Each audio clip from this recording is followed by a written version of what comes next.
Students. तो आज है हमारा day 39 JEE 40 day crash course series का और आज का हमारा टॉपिक है एनालिटिकल केमिस्ट्री। ये है डिस्क्लेमर। तो आप हम देखते हैं कि आज के लेक्चर में हम कौन कौन से टॉपिक्स कवर करेंगे। तो सबसे पहले हम बात करेंगे क्वालिटेटिव इनऑर्गेनिक एनालिसिस के बारे में। उसके बाद हम कंफर्मेटरी टेस्ट देखेंगे ग्रुप 1 एनायंस के लिए। उसके बाद हम कंफर्मेटरी टेस्ट देखेंगे ग्रुप 2 एनायंस के लिए। उसके बाद हम कंफर्मेटरी टेस्ट देखेंगे ग्रुप 3 एनायंस के लिए। उसके बाद हम बात करेंगे केटाइनिक और बेसिक रेडिकल्स के बारे में और फिर हम समराइज करेंगे। तो शुरू करते हैं हम आज के लेक्चर से। सबसे पहला टॉपिक है हमारा क्वालिटेटिव इनऑर्गेनिक एनालिसिस।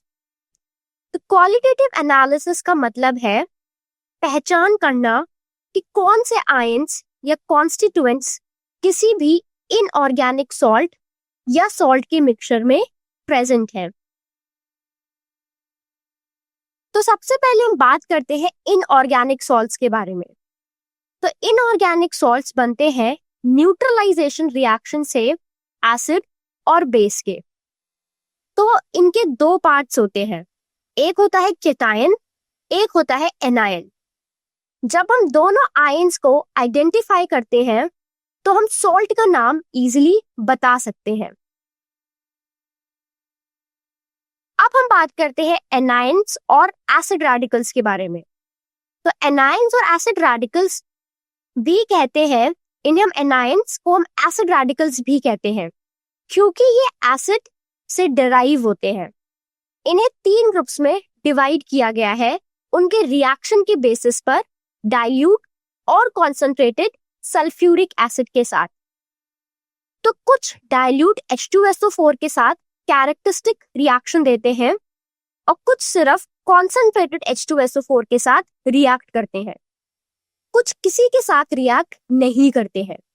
और इसी के बेसिस पर हम इन्हें 3 ग्रुप में डिवाइड करते हैं, ग्रुप 1, ग्रुप 2 और ग्रुप 3। ग्रुप 1 के एनायंस डाइल्यूट सल्फ्यूरिक एसिड के साथ रिएक्ट करते हैं।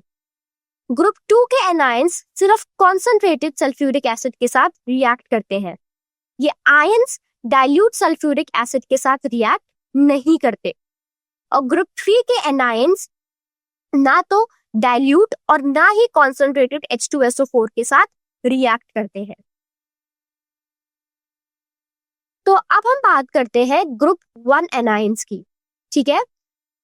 तो देखते हैं कि क्या होता है जब group 1 anions dilute sulphuric acid के साथ रिएक्ट करते हैं। तो यहाँ पे देखो, ग्रुप 1 जैसे कार्बोनेट, सल्फाइड और नाइट्राइट। कार्बोनेट क्या है? CO3 2-, सल्फाइड क्या है? SO3 2-, सल्फाइड S2- और नाइट्राइट NO2-। तो जब ये डाइल्यूट H2SO4 के साथ रिएक्ट करते हैं तो अलग अलग गैसेस बनती है। जब कार्बोनेट रिएक्ट करता है तो CO2 गैस बनती है, मतलब CO2 का ब्रिस्क एफरवेंस ऑब्जर्व होता है, ठीक है। जब हम सल्फाइड को डाइल्यूट H2SO4 के साथ रिएक्ट करते हैं तो एक कलरलेस गैस बनती है जिसकी स्मेल बर्निंग सल्फर जैसी होती है। इसको हम SO2 कहते हैं।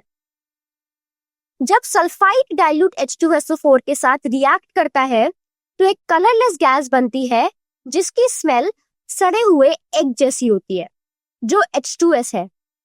और जब नाइट्राइट डाइल्यूट H2SO4 के साथ रिएक्ट करता है तो एक पंजेंट स्मोक बनता है जो NO2 है।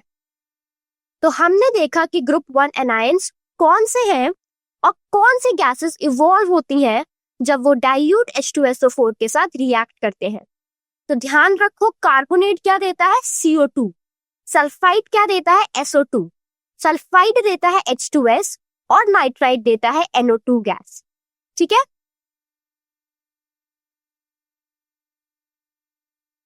अब हम बात करते हैं ग्रुप 2 एनायंस के बारे में। तो ग्रुप 2 के एनायंस रिएक्ट करते हैं कॉन्सेंट्रेटेड H2SO4 के साथ। ग्रुप 1 रिएक्ट कर रहे थे डाइल्यूट H2SO4 के साथ, लेकिन ये रिएक्ट करते हैं कॉन्सेंट्रेटेड H2SO4 के साथ। तो देखते हैं कि क्या होता है जब ये रिएक्ट करते हैं कॉन्सेंट्रेटेड सल्फ्यूरिक एसिड के साथ। तो ग्रुप 2 एनायंस में हमारे पास क्या है, chloride Cl-, bromide Br-, iodide I- और नाइट्रेट NO3-। तो अब जब ग्रुप 2 एनायंस कॉन्सेंट्रेटेड H2SO4 के साथ रिएक्ट करते हैं तो कौन सी गैस इवॉल्व होती है? तो क्लोराइड से एक कलरलेस गैस इवॉल्व होती है जिसकी पंजेंट स्मेल होती है। इसे हम क्या बोलते हैं? HCl बोलते हैं। ब्रोमाइड के साथ रिएक्शन से ब्राउन फ्यूम्स इवॉल्व होते हैं जो ब्रोमीन गैस के होते हैं, Br2 गैस। जब आयोडाइड कॉन्सेंट्रेटेड H2SO4 के साथ रिएक्ट करता है तो वॉयलेट फ्यूम्स बनते हैं जो I2 गैस के होते हैं। और नाइट्रेट से एक light brown pungent gas evolve होती है जो NO2 गैस है। ठीक है, तो क्लोराइड से क्या होती है? HCl, ब्रोमाइड से Br2, आयोडाइड से I2 और नाइट्रेट से NO2 गैस। तो ग्रुप 3 एनायंस ये डाइल्यूट या कॉन्सेंट्रेटेड सल्फ्यूरिक एसिड के साथ रिएक्ट नहीं करते। ग्रुप 1 किसके साथ कर रहे थे? Dilute H2SO4। Group 2 concentrated H2SO4। लेकिन ग्रुप 3 इनमें से किसी के साथ नहीं करते हैं। तो ग्रुप 3 में हमारे पास सल्फेट और फॉस्फेट आयंस मौजूद होते हैं। तो अब हम देखते हैं अगर confirmatory test for group 1 anions में आगे, तो अब अगर हमारे पास ग्रुप 1 एनायंस है तो हम कौन सा टेस्ट कर सकते हैं इन आयंस की प्रेजेंस को कंफर्म करने के लिए? तो group 1 anions dilute sulphuric acid के साथ रिएक्ट करने पर डीकंपोज हो जाते हैं और गैसियस प्रोडक्ट देते हैं, और इन गैसेस से हम सॉल्ट में प्रेजेंट एसिड रेडिकल का नेचर डिटरमाइन कर सकते हैं। तो देखते हैं, सबसे पहले आता है हमारे पास कार्बोनेट एनायन CO3 2-। तो जब हम इसको डाइल्यूट H2SO4 के साथ रिएक्ट करते हैं तो कार्बोनेट से CO2 गैस मिलती है। इस गैस को आइडेंटिफाई करने के लिए हम क्या करते हैं, हम इसको लाइम वाटर से पास करते हैं। तो लाइम वाटर कैल्शियम हाइड्रोक्साइड का पानी में एक क्लियर कलरलेस सॉल्यूशन होता है। जब CO2 गैस लाइम वाटर से पास होती है तो CaCO3, ठीक है, कैल्शियम CaCO3 बनता है जिसकी वजह से लाइम वाटर मिल्की हो जाता है। ऐसा क्यों होता है? क्योंकि कैल्शियम कार्बोनेट बन गया है और कैल्शियम कार्बोनेट के बनने की वजह से उसका कलर और टेक्सचर जो है वो मिल्की हो जाता है। अगर हम एक्सेस CO2 यूज करते हैं तो कैल्शियम बाइकार्बोनेट बनेगा जो सॉल्युबल होता है और कंप्लीटली कलरलेस होता है। इसीलिए पहले लाइम वाटर मिल्की हो जाता है, लेकिन जब और CO2 पास की जाती है तो वो दोबारा कलरलेस हो जाता है क्योंकि कैल्शियम बाइकार्बोनेट बन गया है। ठीक है, तो यहाँ पे देखो, ये कार्बन डाइऑक्साइड की रिएक्शन है कैल्शियम हाइड्रोक्साइड के साथ। ठीक है, इसको क्या बोलते हैं? चूने का पानी भी बोलते हैं। ठीक है, और कैल्शियम कार्बोनेट का फॉर्मेशन हो रहा है जिसकी वजह से सॉल्युबिलिटी मिल्की हो जाती है। तो CaOH whole twice plus CO2 gives CaCO3। ठीक है, जो कि है हमारे पास कैल्शियम कार्बोनेट। और जब एक्सेस CO2 होगा तो कैल्शियम बाइकार्बोनेट बनेगा जिसकी वजह से सॉल्यूशन कलरलेस हो जाएगा। तो CaCO3 plus H2O plus CO2 क्या देता है? Calcium bicarbonate CaHCO3 whole twice. ठीक है, जिसकी वजह से हमारा सॉल्यूशन है वो क्या हो जाता है? कलरलेस हो जाता है। अब हम बात करते हैं सल्फाइड के बारे में। ठीक है, SO3 2-। तो जब सल्फाइड डाइल्यूट सल्फ्यूरिक एसिड के साथ रिएक्ट करता है तो एक पंजेंट स्मेलिंग गैस रिलीज होती है जो SO2 है। ये गैस एसिडिफाइड Kr2O7 पेपर को ग्रीन कर देती है, क्योंकि पोटेशियम डाइक्रोमेट ऑरेंज कलर का होता है और उसमें क्रोमियम +6 ऑक्सीडेशन स्टेट में होता है। तो जब SO2 को एसिडिफाइड पोटेशियम डाइक्रोमेट पेपर के ऊपर से पास किया जाता है तो ये Cr6+ को Cr3+ में रिड्यूस कर देता है और इसी वजह से पेपर का कलर ऑरेंज से ग्रीन हो जाता है। तो यहाँ पे रिएक्शन देखो क्या है, K2Cr2O7 plus H2SO4 plus 3SO2 gives K2SO4 plus Cr2SO4 whole thrice plus H2O। तो यहाँ क्रोमियम की ऑक्सीडेशन स्टेट +6 से +3 तक कम हो गई है और इसी की वजह से सोल्यूशन ने एक ग्रीन कलर दिया है। ठीक है, तो SO2 की तरह H2S भी पोटेशियम डाइक्रोमेट पेपर को ग्रीन कर देता है। अब तक हम कह रहे थे कि सिर्फ SO2 ही पोटेशियम डाइक्रोमेट पेपर को ग्रीन करता है, लेकिन अब हम कह रहे हैं कि SO2 की तरह H2S भी पोटेशियम डाइक्रोमेट पेपर को ग्रीन कर सकता है। इसीलिए सल्फाइड आयन के टेस्ट से पहले हमें SO2 का टेस्ट करना चाहिए और अगर ये हमारे सोल्यूशन में प्रेजेंट है तो इसे रिमूव कर देना चाहिए, क्योंकि ये पॉसिबल है कि हमारा पेपर S2- की वजह से ग्रीन हो रहा है और SO2 की वजह से नहीं। तो इस वजह से हमें SO3 से पहले S2- की प्रेजेंस के लिए टेस्ट करना होगा। अगर S2- प्रेजेंट है तो इसे रिमूव कर दो और अगर नहीं है तो SO2 के लिए टेस्ट करो। तीसरा है हमारे पास सल्फाइड यानी S2-। तो इसमें जो गैस रिलीज होती है वो H2S गैस है। इसका टेस्ट लेड एसीटेट पेपर से किया जाता है जो H2S के साथ रिएक्शन करने पर ब्लैक हो जाता है, क्योंकि ब्लैक लेड सल्फाइड बनता है। इसके टेस्ट के लिए हम लेड एसीटेट पेपर ले रहे हैं जो इवेंचुअली ब्लैक हो जाता है क्योंकि ब्लैक लेड सल्फाइड बन रहा है। तो यहाँ पे रिएक्शन देखो क्या है, CH3COO whole twice Pb plus H2S gives PbS plus 2CH3COOS। ठीक है, तो हम क्या करते हैं, CH3COO whole twice Pb plus H2S हमको देता है काले रंग का PbS मतलब लेड सल्फाइड। ठीक है, और साथ ही ट्वाइस ऑफ CH3COOH। और जब हम H2S सोडियम नाइट्रोक्लोराइड Na2FeCN5NO के साथ रिएक्ट करता है तो ये एक वॉयलेट कलर देता है, क्योंकि इस रिएक्शन में सोडियम थायोनाइट्रोक्लोराइड जो कि है Na4FeCN5NOS कॉम्प्लेक्स बनता है जिसका एक कैरेक्टरिस्टिक वॉयलेट कलर होता है।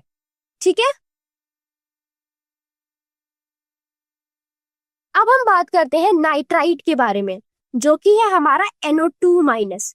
ठीक है, तो यहाँ पे देखो क्या होता है कि फोर्थ एनायन हमारे पास क्या है, नाइट्राइट। इसमें जो गैस रिलीज होती है वो I- को I2 में ऑक्सीडाइज करती है जो स्टार्च के साथ ब्लू कलर देती है। ठीक है, मतलब जब नाइट्राइट डाइल्यूट सल्फ्यूरिक एसिड के साथ रिएक्ट करता है तो जो गैस रिलीज होती है ये इन्वॉल्व्ड केमिकल रिएक्शन है हमारे पास 2Ki plus 2NO2 gives 2KNO2 plus I2। ठीक है, और अगर हम इस I2 को स्टार्च के साथ रिएक्ट करें तो एक स्टार्च आयोडाइड कॉम्प्लेक्स बनता है जो ब्लू कलर का होता है। इससे हमें पता चलता है कि इसमें नाइट्राइट प्रेजेंट था। तो ये सब हमारे जो भी अभी हमने देखे ये ग्रुप 1 एनायंस के लिए कंफर्मेटरी टेस्ट होते हैं। ठीक है, अब हम बात करते हैं ग्रुप 2 की। तो नेक्स्ट है हमारे पास confirmatory test for group 2 anions. तो अब हम ग्रुप 2 एनायंस के लिए कंफर्मेटरी टेस्ट पढ़ेंगे, यानी हम देखेंगे कि ग्रुप 2 एनायंस का टेस्ट कैसे किया जाता है। जब ये एनायंस कॉन्सेंट्रेटेड H2SO4 के साथ रिएक्ट करते हैं तो गैसेस रिलीज होती हैं। इसीलिए हम इन एनायंस को इस बेसिस पर टेस्ट करेंगे कि कौन सी गैस रिलीज हो रही है। तो सबसे पहला है हमारा एनायन जो हमारे पास है वो है क्लोराइड Cl-। तो chloride ions concentrated sulphuric acid के साथ रिएक्शन करने पर हाइड्रोजन क्लोराइड यानी HCl गैस रिलीज करते हैं। इस गैस को आइडेंटिफाई करने के लिए जब हम एक रॉड को अमोनियम हाइड्रोक्साइड में डिप करके टेस्ट ट्यूब के माउथ के पास ले जाते हैं तो डेंस व्हाइट फ्यूम्स बनते हैं जो कि NH4Cl के होते हैं। ठीक है, ये इंडिकेट करता है कि हमारे कंपाउंड में क्लोराइड प्रेजेंट है। जो व्हाइट फ्यूम्स रिलीज होती हैं वो किसकी है? वो NH4Cl की होती है। तो क्लोराइड के लिए अगला टेस्ट क्रोमाइल क्लोराइड टेस्ट है। तो ये क्लोराइड के लिए एक कंफर्मेटरी टेस्ट है। जब हम एक क्लोराइड सॉल्ट को सॉलिड K2Cr2O7 जो कि पोटेशियम डाइक्रोमेट है और कंसंट्रेटेड H2SO4 के साथ गर्म करते हैं तो ये क्रोमाइल क्लोराइड का ऑरेंज येलो वेपर प्रोड्यूस करता है। इसीलिए क्रोमाइल क्लोराइड CrO2Cl2 के ऑरेंज फ्यूम्स बनते हैं। जब ये वेपर्स NaOH से पास किए जाते हैं और फिर लेड एसीटेट के साथ ट्रीट किए जाते हैं तो लेड क्रोमेट का एक येलो कलर्ड प्रेसिपिटेट बनता है। तो एक येलो प्रेसिपिटेट मिलता है। तो ये हमारा क्लोराइड के लिए टेस्ट क्रोमाइल क्लोराइड टेस्ट है। ठीक है, तो यहाँ पे देखो क्रोमाइल क्लोराइड टेस्ट के लिए कि ये रिएक्शन है जो क्रोमाइल क्लोराइड टेस्ट में होती है। तो जब क्लोराइड आयन की रिएक्शन पोटेशियम डाइक्रोमेट और कंसंट्रेटेड सल्फ्यूरिक एसिड के साथ होती है तब क्रोमाइल क्लोराइड यानी CrO2Cl2 बनता है जो ऑरेंज रेड वेपर के रूप में दिखता है। तो रिएक्शन देखो क्या है, 4NaCl plus K2Cr2O7 plus 3H2SO4 gives K2SO4 plus ये है हमारा क्रोमाइल क्लोराइड। ठीक है, प्लस 3H2O प्लस 2Na2SO4। फिर क्रोमाइल क्लोराइड की सोडियम हाइड्रोक्साइड के साथ रिएक्शन करने पर सोडियम क्रोमेट Na2CrO4 का येलो सोल्यूशन बनता है। ठीक है, तो रिएक्शन क्या है, CrO2Cl2 plus 4NaOH gives Na2CrO4 plus 2NaCl plus 2H2O। तो जो ऊपर दिए गए सोल्यूशन में जब हम लेड एसीटेट ऐड करते हैं, लेड एसीटेट ऐड किया जाता है और ये सोडियम क्रोमेट की लेड एसीटेट के साथ रिएक्शन है। ठीक है, यह जो आप रिएक्शन देख रहे हो। तो लेड क्रोमेट PbCrO4 का येलो प्रेसिपिटेट बनाता है, क्लोराइड आयंस की प्रेजेंस को कंफर्म करता है। ठीक है, तो देखो रिएक्शन क्या है, CH3COO whole twice Pb plus Na2CrO4 gives PbCrO4 जो कि हमारा लेड क्रोमेट है plus 2CH3COO minus Na plus. ठीक है, तो क्रोमाइल क्लोराइड टेस्ट जो है वो Hg, Sn, Ag, Pb और Sb के क्लोराइड्स द्वारा नहीं दिया जाता है। क्यों? क्योंकि ये फ्री क्लोराइड आयंस आसानी से लिबरेट नहीं करते हैं। और जब क्लोराइड्स को HNO3 और AgNO3 के सोल्यूशन के साथ ट्रीट किया जाता है तो AgCl का एक व्हाइट प्रेसिपिटेट बनता है। ये AgCl प्रेसिपिटेट NH4OH में सॉल्युबल होता है जो इसे AgCl कंफर्म करता है। ठीक है, नेक्स्ट देखते हैं हमारे पास अगला एनायन है ब्रोमाइड Br-। तो ब्रोमाइड आयंस जो है वो कॉन्सेंट्रेटेड सल्फ्यूरिक एसिड के साथ रिएक्शन करने पर ब्रोमीन गैस रिलीज करते हैं जिसके ब्राउन फ्यूम्स होते हैं। तो ये Br- आयंस की प्रेजेंस को इंडिकेट करता है। तो जब ब्रोमाइड्स को HNO3 और AgNO3 सोल्यूशन के साथ ट्रीट किया जाता है तो एक लाइट येलो कलर का प्रेसिपिटेट AgBr बनता है, ठीक है, जो पार्शियली सॉल्युबल होता है एक्सेस NH4OH में। अगला टेस्ट ब्रोमाइड आयंस के कंफर्मेशन के लिए लेयर टेस्ट है। इसमें ब्रोमाइड को क्लोरीन वाटर और क्लोरोफॉर्म के साथ मिक्स किया जाता है। क्लोरोफॉर्म लेयर येलो हो जाती है, ठीक है, इसीलिए इसे भी लेयर टेस्ट कहा जाता है। तो क्लोरोफॉर्म लेयर कैसी टर्न हो जाएगी? येलो टर्न हो जाती है। तो यहाँ पे देखो केमिकल रिएक्शन दी गई है 2Br minus plus Cl2 gives 2Cl minus plus Br2। तो Br2 ऑरेंज येलो होता है और CHCl3 यानी क्लोरोफॉर्म में सॉल्युबल होता है और इस वजह से क्लोरोफॉर्म लेयर येलो हो जाती है।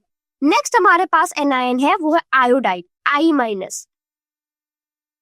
तो आयोडाइड कॉन्सेंट्रेटेड सल्फ्यूरिक एसिड के साथ रिएक्ट करता है, डीप वायलेट वेपर देता है आयोडीन गैस के। इसीलिए इस केस में इवॉल्व हुई गैस हमारे पास कौन सी होती है? I2, ठीक है।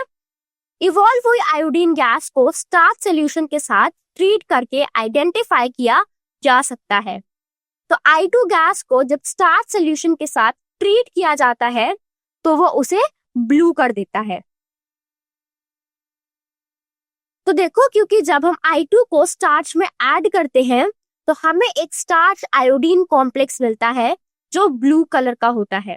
तो रिएक्शन क्या है? I2 प्लस स्टार्च क्या देता है? स्टार्च आयोडीन एब्जॉर्प्शन कॉम्प्लेक्स, जो किस कलर का है? ब्लू कलर का। और अगर हम आयोडीन के लिए लेयर टेस्ट करते हैं तो क्लोरोफॉर्म लेयर वायलेट कलर ही दिखेगी, ठीक है। कौन सी कलर की दिखेगी? वायलेट कलर की। नेक्स्ट हम बात करते हैं नाइट्रेट के बारे में, NO3- के बारे में, ठीक है। तो यहाँ पे देखो कि जब नाइट्रेट सॉल्ट्स को कॉन्सेंट्रेटेड सल्फ्यूरिक एसिड के साथ ट्रीट किया जाता है तो कलरलेस नाइट्रिक एसिड बनता है। ये नाइट्रिक एसिड हीटिंग पर डीकंपोज होता है जिससे नाइट्रोजन डाइऑक्साइड गैस के ब्राउन फ्यूम्स प्रोड्यूस होते हैं। तो नाइट्रेट आयंस के लिए कंफर्मेटरी टेस्ट कौन सा है? रिंग टेस्ट है हमारे पास, ठीक है।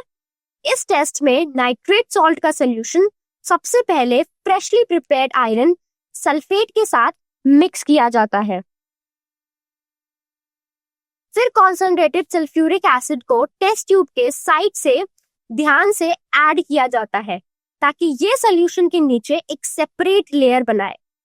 अगर नाइट्रेट आयंस प्रेजेंट है तो एक chemical reaction nitric oxide NO produce करती है जो Fe2+ आयंस के साथ कंबाइन होकर एक ब्राउन कलर्ड कॉम्प्लेक्स बनाता है। ये ब्राउन रिंग दो लेयर्स के ठीक जंक्शन पर अपीयर होती है और इस डार्क ब्राउन रिंग का अपीयरेंस कंफर्म करता है कि इस सैंपल में नाइट्रेट आयंस प्रेजेंट है। तो ये रिएक्शन जो है ये रिंग टेस्ट में होती है, ठीक है। ये जो हम रिएक्शन देख रहे हैं ये क्या है? रिंग टेस्ट है।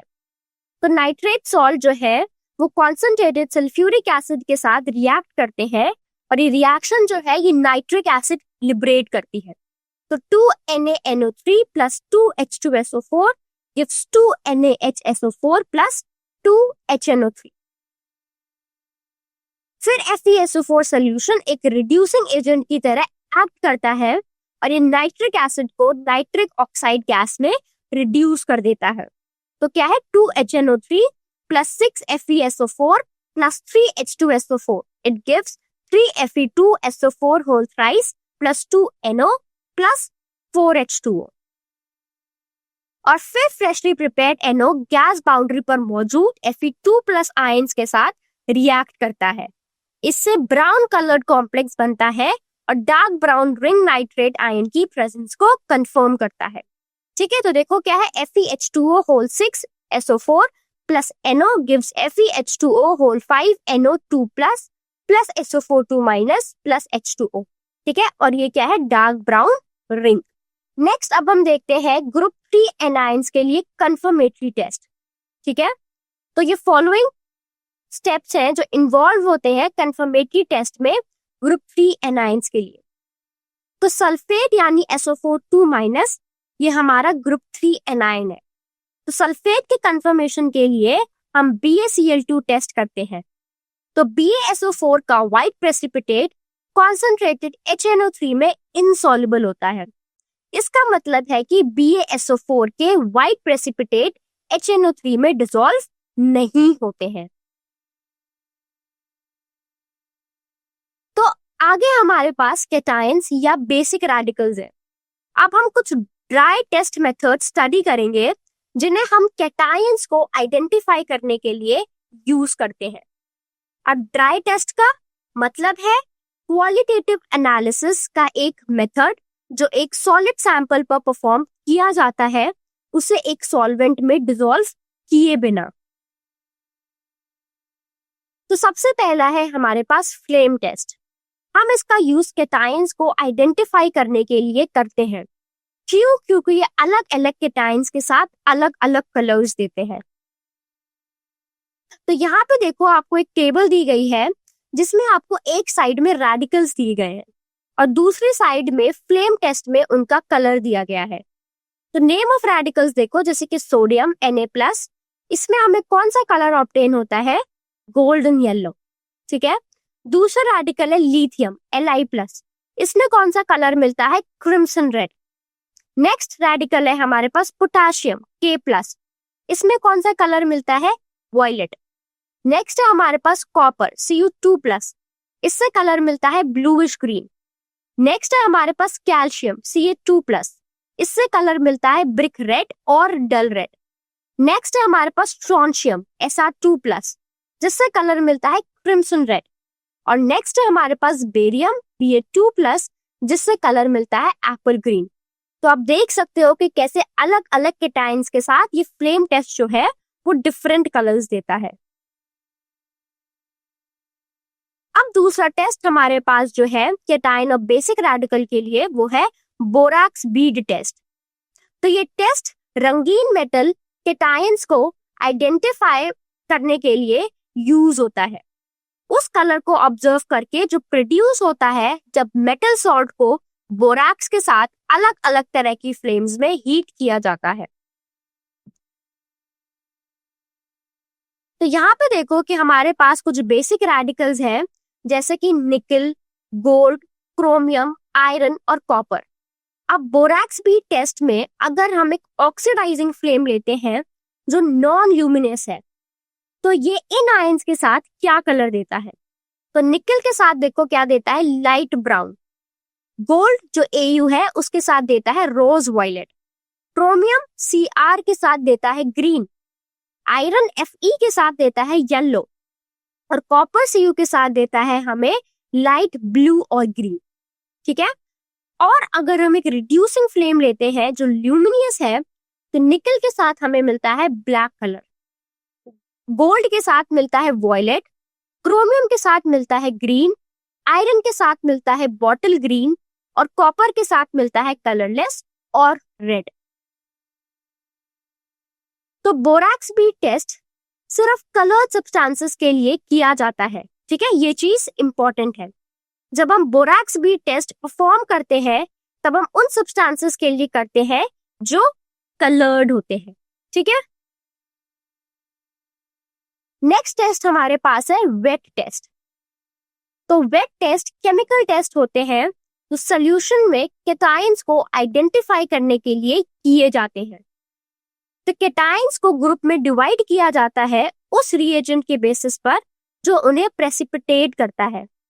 तो बेसिक रेडिकल्स को 6 ग्रुप में डिवाइड किया गया है सॉल्युबिलिटी प्रोडक्ट और उससे किए गए रिएजेंट के बेसिस पर। सबसे पहले देखो हमारे पास है ग्रुप 0। ठीक है। तो ग्रुप 0 जिसमें NH4+ शामिल है, तो हम ग्रुप 0 के लिए NaOH यूज करेंगे। ग्रुप 1 में देखो हमारे पास क्या क्या है? Pb2+, Ag+ और Hg2+। ठीक है। तो इसका जो ग्रुप रिएजेंट होगा वो होगा डाइल्यूट HCl। ठीक है। ग्रुप 2 में हमारे पास है Pb2+, Cu2+, Bi3+, Cd2+ और Sn2+। तो इस ग्रुप का जो रिएजेंट है वो क्या है? H2S और डाइल्यूट HCl की प्रेजेंस में, that means H2S in presence of dilute HCl। जो थर्ड ग्रुप है उसमें हमारे पास है Fe3+, Al3+, Cr3+, और इसका ग्रुप रिएजेंट है NH4Cl प्लस NH4OH। अब ग्रुप 4 में हमारे पास है Ni2+, Zn2+, Mn2+ और Cu2+, और इसका ग्रुप रिएजेंट है H2S in presence of NH4OH। Group 5 में हमारे पास है Ba2+, Ta2+ और Sr2+, और इसका ग्रुप रिएजेंट है NH4CO3, NH4Cl और NH4OH की प्रेजेंस में। और ग्रुप 6 है हमारे पास Mg2+, ठीक है, तो ग्रुप 6 में हमें Mg2+ कैटायन मिलता है जिसका ग्रुप रिएजेंट Na2HPO4 है।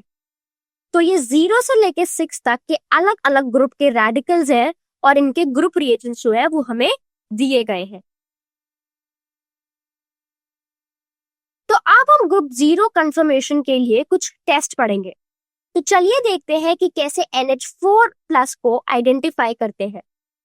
तो जब अमोनियम आयन को NaOH के साथ गर्म किया जाता है तो अमोनिया गैस निकल जाती है, जिससे आइडेंटिफाई किया जा सकता है जब HCl में डूबी हुई एक ग्लास रॉड को टेस्ट ट्यूब के मुंह के पास लाया जाता है और NH4Cl के व्हाइट फ्यूम्स के रूप में, ठीक है।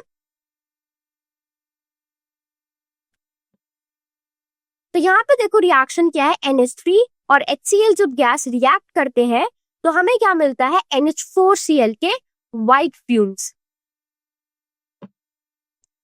और अमोनिया गैस और नेस्लर्स रिएजेंट की एक रिएक्शन से एक हम बोल सकते हैं कि येलोइश ब्राउन रंग का प्रेसिपिटेट बनता है। तो यहाँ पे देखो क्या है, हमारे पास नेस्लर्स रिएजेंट है K2HgI4। इसको जब हम क्या करते हैं, इसको NH3+3NaOH के साथ ट्रीट करते हैं तो हमें आयोडाइड ऑफ मिलियंस बेस मिलता है, ठीक है। तो हमें मिलियन बेस का आयोडाइड मिलता है जिसका जो कलर होता है वो येलोइश ब्राउन रंग का होता है, ठीक है। तो येलोइश ब्राउन रंग के प्रेसिपिटेट्स होते हैं। अब हमारे पास फर्स्ट ग्रुप रेडिकल्स के टेस्ट है, ठीक है। तो confirmatory test for first group radicals Pb2+, Ag+ और Hg2+। तो जब हम डाइल्यूट HCl को अलग अलग कैटायंस वाले सोल्यूशन में ऐड करते हैं तो सिर्फ ग्रुप 1 कैटायंस इनसॉल्युबल क्लोराइड्स बनाते हैं। तो ग्रुप 1 कैटायंस अपने क्लोराइड के रूप में प्रेसिपिटेट हो जाते हैं। तो अब अगर हम फर्स्ट वाला देखें तो लेड क्लोराइड जो PbCl2 है ये हॉट वाटर में सॉल्युबल होता है और ये Ki और K2Cr2O4 के साथ रिएक्ट करके येलो कलर्ड प्रेसिपिटेट बनाता है। तो यहाँ पर देखो रिएक्शन दी गई है कि PbCl2 + 2Ki gives PbI2 + 2KCl। तो PbCl2 की जब Ki के साथ रिएक्शन होती है तो हमें PbI2 का एक येलो कलर्ड प्रेसिपिटेट मिलता है, ठीक है। नेक्स्ट क्या होता है कि जब PbCl2 रिएक्ट करता है K2Cr4 के साथ तो ये क्या देता है, PbCrO4 जो कि लेड क्रोमेट है, जो कि येलो कलर की PPT देता है और साथ में ही क्या देता है, 2KCl देता है, ठीक है। नेक्स्ट हम देखते हैं कि जब हम Hg2Cl2 को ब्लैकेंड करते हैं NH3 के साथ और K2CrO4 के साथ तो हमें ये क्या देता है, ये हमें रेड कलर का प्रेसिपिटेट देता है, ठीक है। और जब हम Hg2Cl2 को NH3 के साथ रिएक्ट करते हैं तो क्या देगा, एक ब्लैक कलर का प्रेसिपिटेट मिलता है जो कि HgNH2Cl है और साथ में Hg और NH4Cl भी। तो देखो रिएक्शन दी गई है Hg2Cl2 + 2NH3 gives HgNH2Cl + Hg + NH4Cl, ठीक है। और जब हम Hg2Cl2 को पोटेशियम क्रोमेट K2CrO4 के साथ रिएक्ट करते हैं तब हमें कलर्ड प्रेसिपिटेट मिलेगा, ठीक है, जो कि Hg2CrO4 का होगा और साथ में हमें क्या मिलता है, KCl भी मिलता है। तो रिएक्शन क्या है, Hg2Cl2 + K2CrO4 gives HgCrO4 जो कि रेड कलर का है और साथ में ही 2KCl, ठीक है। और जब हम AgCl K2CrO4 के साथ रिएक्ट करते हैं तो हमें रेड कलर के प्रेसिपिटेट मिलते हैं। अगर हम सॉल्युबिलिटी की बात करें तो जो प्रेसिपिटेट मिलता है वो NH4OH में सॉल्युबल होता है। ठीक है, तो यहाँ पे देखो रिएक्शन क्या है कि 2AgCl plus K2CrO4 gives Ag2CrO4 plus 2KCl। तो सल्फेट चेक करने के लिए अगर सिल्वर और लेड प्रेजेंट है तो BaNO3 होल ट्वाइस यूज करना चाहिए BaCl2 की जगह। ठीक है, वरना क्या होगा कि जो सिल्वर और लेड है वो क्या हो जाएंगे, प्रेसिपिटेट हो जाएंगे। ठीक है, तो स्टूडेंट्स अब हम कुछ प्रैक्टिस क्वेश्चन डिस्कस करते हैं 1 से लेके 7 तक। शुरू करते हैं सबसे पहले क्वेश्चन से। सबसे पहला क्वेश्चन क्या है, एक सब्सटेंस जब डाइल्यूट H2SO4 के साथ ट्रीट किया जाता है तो एक कलरलेस गैस लिबरेट करता है। तो ये गैस जो है ये वाटर के साथ टर्बिडिटी प्रोड्यूस करती है। ठीक है, और एसिडिफाइड डाइक्रोमेट सॉल्यूशन को ग्रीन कर देती है। तो इन ऑब्जर्वेशंस के साथ आपको बताना है कि सब्सटेंस में कौन सा आयन जो है वो प्रेजेंट है। CO3 2-, H2-, SO3 2- या फिर NO2-। ठीक है, यहाँ पे देखो इसका सही आंसर है ऑप्शन नंबर सी, SO3 2-। तो सल्फाइड आयंस SO3 2- रिएक्ट करते हैं डाइल्यूट सल्फ्यूरिक एसिड के साथ सल्फर डाइऑक्साइड प्रोड्यूस करने के लिए। तो ये गैस बेरियम हाइड्रोक्साइड के साथ एक टर्बिड सॉल्यूशन बनाती है और ये एसिडिफाइड डाइक्रोमेट को ग्रीन क्रोमियम 3 आयंस में रिड्यूस भी कर देता है, जो इसकी रिड्यूसिंग नेचर को दिखाता है। तो ये रिएक्शन दिखाती है जो हमें दी गई है कि SO3 2- plus dilute H2SO4 gives SO2। तो ये रिएक्शन दिखाती है कि sulphide ions dilute sulphuric acid के साथ रिएक्ट करके सल्फर डाइऑक्साइड गैस प्रोड्यूस करते हैं। तो सल्फाइड SO3 2- H2SO4 के साथ रिएक्ट करता है SO2 रिलीज करने के लिए, जो कि क्या है, एक कलरलेस गैस है। ये देखो नेक्स्ट रिएक्शन क्या है हमारे पास, SO2 plus H plus Cr2O72- gives Cr2SO4 whole thrice। तो ये रिएक्शन दिखाती है कि डाइक्रोमेट Cr2O72- का रिडक्शन क्रोमियम 3 सल्फेट में, जो ग्रीन हो जाता है एसिडिक कंडीशंस में सल्फर डाइऑक्साइड के साथ, जो एक रिड्यूसिंग एजेंट की तरह एक्ट करता है। तो ये रिएक्शन इलेक्ट्रॉन ट्रांसफर इन्वॉल्व करती है, जहां Cr6+ रिड्यूस हो जाता है Cr3+ में।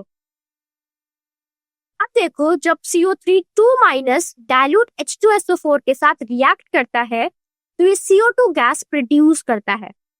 तो S2- H2S गैस बनाता है और NO2- NO2 प्रोड्यूस करता है। तो ये रिएक्शन दिखाते हैं कि कैसे अलग अलग एनायन एसिड्स के साथ रिएक्ट करके अलग अलग गैसेस और कंपाउंड्स बनाते हैं। ठीक है, चलो अब बढ़ते हैं अगले क्वेश्चन की तरफ। नेक्स्ट क्वेश्चन है ब्राउन रिंग टेस्ट। ठीक है, तो brown ring test nitrite NO2- और नाइट्रेट NO3- आयंस के लिए एक कॉम्प्लेक्स आयन के फॉर्मेशन पर बेस्ड है। तो क्वेश्चन में आपको दिए गए ऑप्शन में से इस कॉम्प्लेक्स आयन का करेक्ट फॉर्मूला आइडेंटिफाई करना है। सबसे पहले देखो क्या है, FeH2O होल 6 2+, नेक्स्ट है FeNOCl होल 5 2-, नेक्स्ट है FeH2O होल 5 NO2+, और लास्ट है FeH2O NO5 2+। तो इसका सही आंसर है ऑप्शन नंबर सी। तो हम डिस्कस करते हैं ब्राउन रिंग टेस्ट के बारे में, जो कि NO2- और NO3- ब्राउन रिंग टेस्ट के क्वालिटेटिव मेथड है। ठीक है, जो नाइट्रेट आयंस NO3- की प्रेजेंस डिटेक्ट करने के लिए यूज होता है एक सॉल्यूशन में। तो ये टेस्ट नाइट्रेट आयंस का रिएक्शन इन्वॉल्व करता है आयरन 3 सल्फेट FeSO4 के साथ कॉन्सेंट्रेटेड सल्फ्यूरिक एसिड H2SO4 की प्रेजेंस में। तो जब नाइट्रेट आयंस आयरन 2 सल्फेट और कॉन्सेंट्रेटेड सल्फ्यूरिक एसिड के साथ रिएक्ट करते हैं तो वो FeH2O whole 5 NO2+ complex form करते हैं, जो इंटरफेस पर एक ब्राउन रिंग के रूप में दिखता है। तो ये कॉम्प्लेक्स नाइट्रेट के Fe2+ और H+ के साथ रिएक्शन की वजह से बनता है। तो यहाँ पे देखो रिएक्शन ये है कि नाइट्रेट आयंस NO3 माइनस इस ऑक्सीडाइजिंग एजेंट की तरह एक्ट कर रहा है। फेरस आयंस Fe2 प्लस को फेरिक आयंस Fe3 प्लस में ऑक्सीडाइज कर रहा है एसिडिक कंडीशंस में। तो नाइट्रिक ऑक्साइड HNO3 इन्वॉल्व है क्योंकि ये H प्लस और NO3 माइनस आयंस प्रोवाइड करता है। और वाटर क्या है, वाटर एक बाय प्रोडक्ट के रूप में बनता है। नेक्स्ट रिएक्शन देखो, ये जो रिएक्शन है ये दिखाती है कि FeH2O होल 6 प्लस NO के साथ रिएक्ट कर रहा है brown complex FeH2O whole 5 NO2 plus और वाटर बनाने के लिए। तो NO आयरन जो NO है वो आयरन सेंटर से कोऑर्डिनेट करता है एक वाटर मॉलिक्यूल को रिप्लेस करते हुए, जिसके कारण कलर चेंज हो जाता है नए कॉम्प्लेक्स के इलेक्ट्रॉनिक स्ट्रक्चर की वजह से। अब चलते हैं क्वेश्चन नंबर 3 पे। तो क्वेश्चन पूछता है कि किस टाइप के सॉल्ट का acidic solution deep blue colour produce करता है जब स्टार्च आयोडाइड सोल्यूशन के साथ रिएक्ट करता है। तो ऑप्शंस है सबसे पहले क्लोराइड, नाइट्राइट, एसीटेट और ब्रोमाइड। तो इसका सही आंसर है ऑप्शन नंबर बी, नाइट्राइट। तो स्टार्च आयोडाइड सोल्यूशन में आयोडाइड आयंस होते हैं। आयोडाइड आयंस को नाइट्राइट आयंस NO2 माइनस द्वारा ऑक्सीडाइज किया जाता है I2 बनाने के लिए, यानी आयोडीन बनाने के लिए। तो आयोडीन स्टार्च के साथ रिएक्ट करता है एक ब्लू कलर बनाने के लिए, और ये रिएक्शन NO2 माइनस की ऑक्सीडाइजिंग प्रॉपर्टी को दिखाता है। ठीक है, तो ये जो रिएक्शन आप देख रहे हो, ये रिएक्शन नाइट्रस एसिड HNO2 को पोटेशियम आयोडाइड KI और एसिटिक एसिड के साथ रिएक्ट करते हुए दिखाई गई है। ठीक है, जिससे हमें क्या मिलता है, आयोडीन।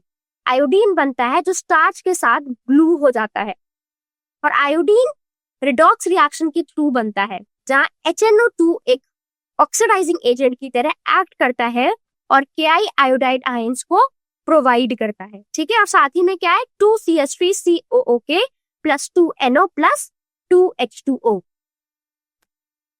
चलते हैं अगली क्वेश्चन पे, क्वेश्चन नंबर 4।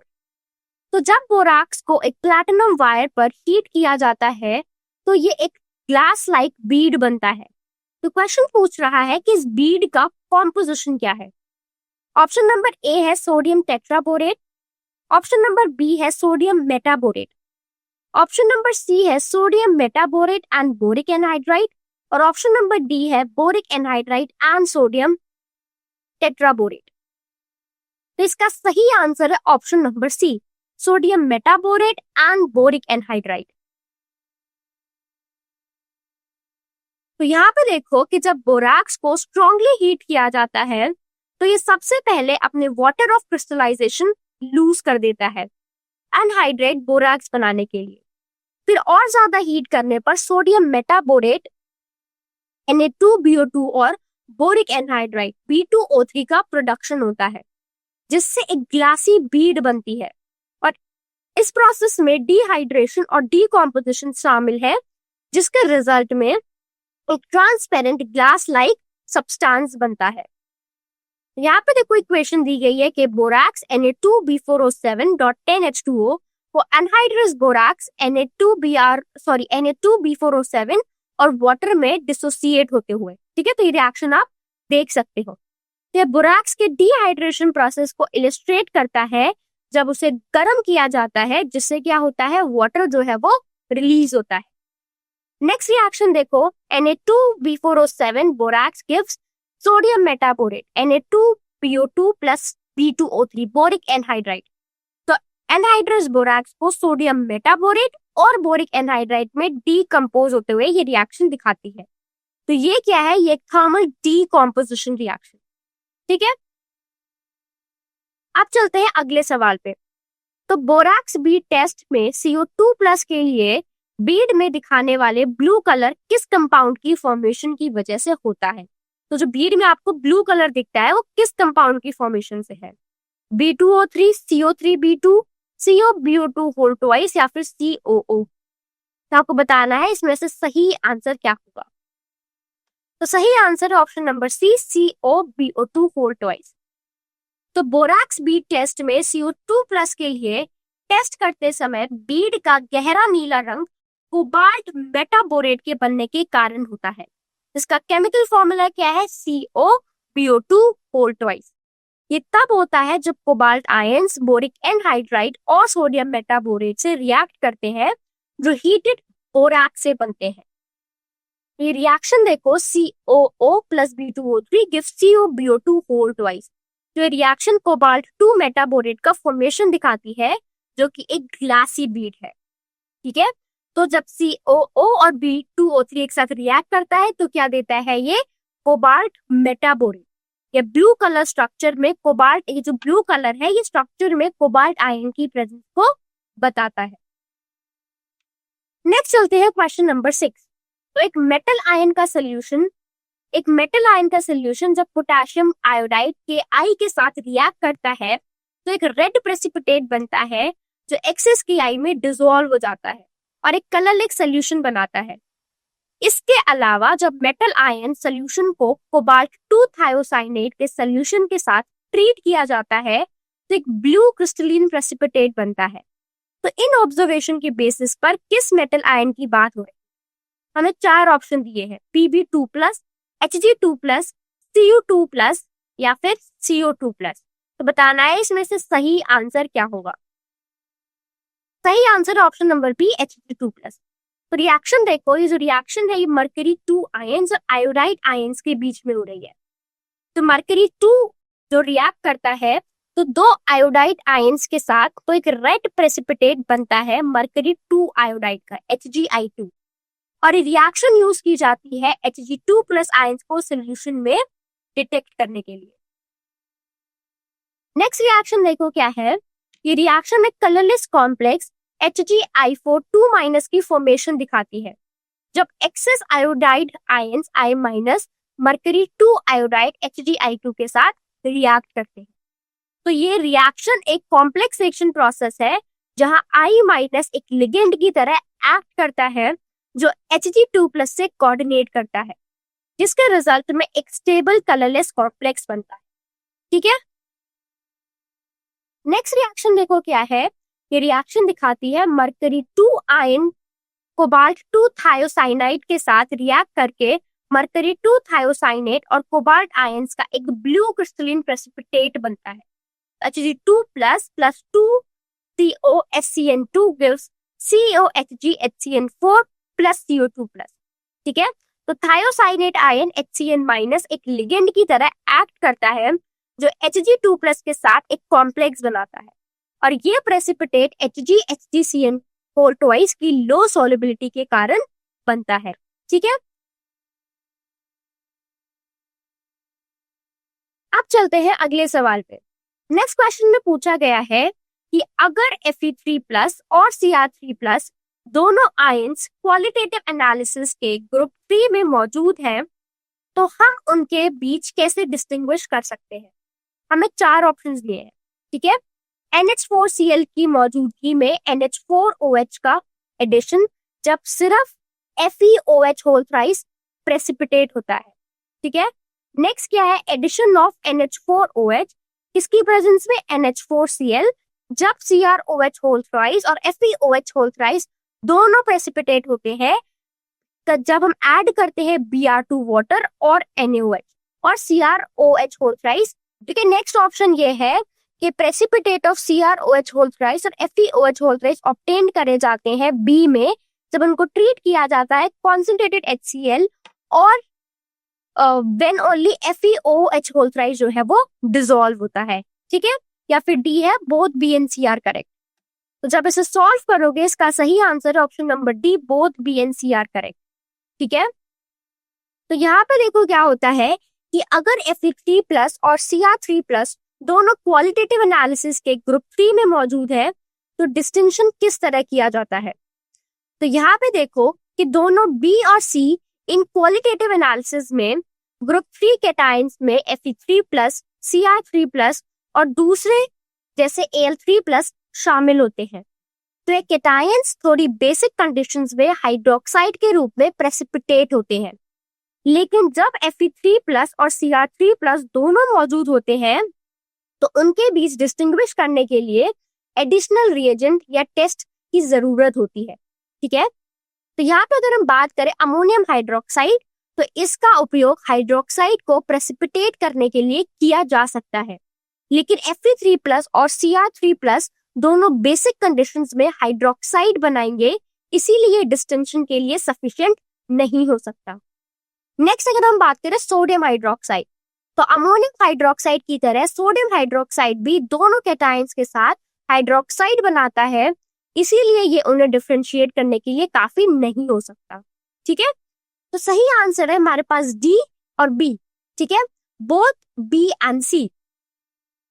तो इसका मतलब यह है कि जबकि ना तो बी और ना ही सी अकेले Fe3+ और Cr3+ के बीच पूरी तरह से डिस्टिंग्विश कर सकते हैं, उनके इफेक्ट का कॉम्बिनेशन या दोनों रिएजेंट्स का सीक्वेंस में उपयोग डिस्टिंक्शन करने में मदद कर सकता है।